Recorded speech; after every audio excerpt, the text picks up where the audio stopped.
Meron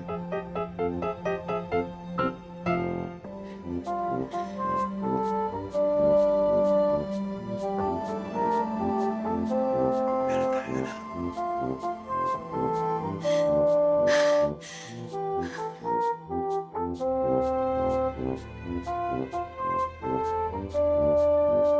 Nung araw na sinabi mo sa akin na wala na akong kahalaga sa'yo.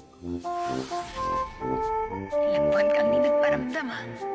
Natawagan kita, di mo sinasagot yung cellphone mo. O di kaya lagi mo lang signal. Jasmine, medyo sobra-sobra yun eh. Medyo nakulitan lang ako ng konti. Masamang magtanong kung kailan tayo magkikita ulit. Hindi, pero hindi naman tayo eh. May nangyari sa atin, di ba? Nagdala ako ng emosyon. Pasensya na. Yung nangyari sa atin, wala naman ibig sabihin yun eh. Hindi mo mananagutan yung nangyari sa atin. Anong pananagutan? Saan? Pala